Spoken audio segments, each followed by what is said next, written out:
ଲଗାଣ ବର୍ଷା ଫଳରେ ବେହାଲ ହୋଇଛି ଆଠଗଡ଼ ଅଞ୍ଚଳ। ଘରେ ପଶିଛି ଆଣ୍ଠୁଏ ଆଣ୍ଠୁଏ ପାଣି। ଏମିତି ପରିସ୍ଥିତି ହେଲା କି ଅଗ୍ନିଶମ ବିଭାଗର କର୍ମଚାରୀ ମାନେ ଆସି ଘରୁ ପାଣି ବାହାର କରୁଛନ୍ତି। କ୍ୟାମେରା ପର୍ସନ କହିବି ସିଧା ଚିତ୍ର ମଧ୍ୟ ଦେଖାଉଛନ୍ତି। ଅଗ୍ନିଶମ ବାହିନୀର ଯବାନ ମାନେ ଆସିଛନ୍ତି ଏବଂ ଘରେ ଆଣ୍ଠୁଏ ଆଣ୍ଠୁଏ ପାଣି ଥିବା ହେତୁ ସମସ୍ୟା ଭୋଗିଛନ୍ତି ପରିବାର ଲୋକ। ନା ଠିକ୍ ସେ ଖାଇବା ପିଇବା ହେଇଛି, ନା ଠିକ୍ ସେ ଶୋଇବା ମଧ୍ୟ ହେଇଛି।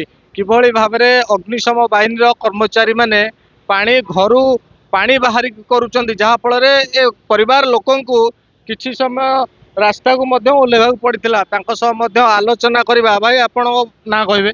ମୋ ନାଁ ସନ୍ତୋଷ କୁମାର ସ୍ୱାଇଁ। କେମିତି ପରିସ୍ଥିତି ହେଲା, ଘରେ ପାଣି ଜମିଲା? ଆଜ୍ଞା, ବର୍ଷା ପାଣି ଘରେ ପଶିଛି। ତଳେ ମେନ୍ ହେଲା ପଛକଡ଼େ ଡ୍ରେନେଜ ସିଷ୍ଟମ ନାହିଁ। ପ୍ରଶାସନକୁ କହିଲେ ମଧ୍ୟ ପ୍ରଶାସନ ଆଜିକି ମାସେ ହେଲାଣି କୌଣସି ଶୁଣିବାରେ ନାହିଁ।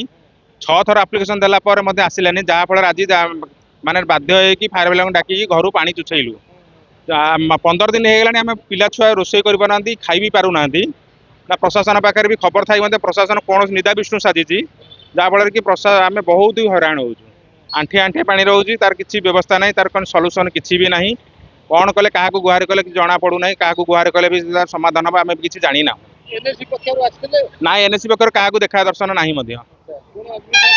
ହଁ, ଅଗ୍ନିଶମ ବାହିନୀକି ଖବର କରେ, ଅଗ୍ନିଶମ ବାହିନୀ ତୁରନ୍ତ ଆସିକି ଆମ ଘରୁ ବର୍ତ୍ତମାନ ପାଣି ବାହାର କରିବାର ବ୍ୟବସ୍ଥା କରୁଛନ୍ତି। ଯେହେତୁ ଅଣ୍ଟେ ଅଣ୍ଟେ ପାଣି ରହିଛି, ସେମାନେ ଆସିକି ଆମ ଘରୁ ପାଣି ବାହାର କରିଲେଛନ୍ତି।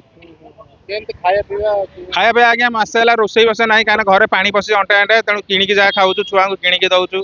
କିଏ ଯଦି ଦେଲେ କ'ଣ ଆଣି ବନ୍ଧୁବାନ୍ଧବ ଆଣିକି ଦେଲେ ବି ଖାଉଛୁ, ନହେଲେ ଆମେ ଖାଇବାକୁ ପାଉନୁ। କାରଣ ରୋଷେଇ ଘର ଅଣ୍ଟେ ଅଣ୍ଟେ ପାଣି, ରୋଷେଇ କରିବି ସାର୍ କୋଉଠୁ? ନିହାତି ଭାବରେ ଶୁଣୁଥିଲେ, ମାନେ ଆଠଗଡ଼ ଅଞ୍ଚଳରେ ଲଗାଣ ବର୍ଷା ଫଳରେ ଏମିତି ଭାବରେ ପରିସ୍ଥିତି ଅଣାୟତ୍ତ ହୋଇଛି। ସିଧା ଚିତ୍ର ମଧ୍ୟ କ୍ୟାମେରା ପର୍ସନ ଦେଖାଉଛନ୍ତି। ଅଗ୍ନିଶମ ବାହିନୀର ଯବାନ ମାନେ ବା କର୍ମଚାରୀ ମାନେ ଆସି ଘରୁ ପାଣି ବାହାର କରୁଛନ୍ତି। ଘର ଭିତରେ ଜମିଛି ଆଣ୍ଠୁଏ ଉଚ୍ଚାର ପାଣି। ନା ପରିବାର ପକ୍ଷରୁ ରୋଷେଇବାସ ଠିକ୍ ସେ ହେଇଛି, ନା ପରିବାର ମଧ୍ୟ ରାତି ଯାକ ଶୋଇଛନ୍ତି। ଇଏ ରହିଛି ସେଇ ଘରର ଚିତ୍ର, ଯେଉଁ ଘର ଭିତରେ କି ଆଣ୍ଠୁଏ ଆଣ୍ଠୁଏ ଉଚ୍ଚାର ପାଣି ଜମିଛି, ଯାହା ପରିବାର ପକ୍ଷରୁ ଅଭିଯୋଗ କରାଯାଉଛି। ଏନ୍ଏସି ପକ୍ଷରୁ ମଧ୍ୟ କୌଣସି ସୁବ୍ୟବସ୍ଥା କରାଯାଉନାହିଁ। ଇଏ ରହିଛି ସେଇ ଚିତ୍ର। ଘର ଭିତରେ ଯେଉଁ 4-5 ବଖରା ଘର ଅଛି, ସେ ଘର ଭିତରେ ଆଣ୍ଠୁଏ ଉଚ୍ଚାର ପାଣି ରହିଛି। ଏ ଚିତ୍ର ରହିଛି ଆଠଗଡ଼ ବିଜ୍ଞାପିତ ଅଞ୍ଚଳ ବୀର କିଶୋରପୁର ଅଞ୍ଚଳର ଚିତ୍ର। ଘର ଭିତରେ ଆଣ୍ଠୁଏ ଆଣ୍ଠୁଏ ପାଣି ଜମିବା ଫଳରେ ପରିବାର ଲୋକଙ୍କ ପକ୍ଷରୁ ନା ଖାଇବା ରହିଛି, ନା ଶୋଇବା ମଧ୍ୟ ରହିଛି।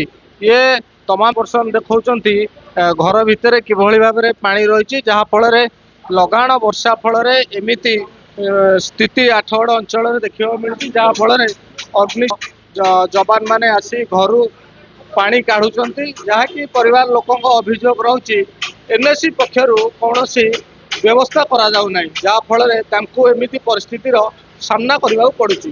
କଟକ ଜିଲ୍ଲା ଆଠଗଡ଼ରୁ ସୁଶାନ୍ତ ସାହୁ, ନ୍ୟୁଜ୍ 18 ଓଡ଼ିଆ।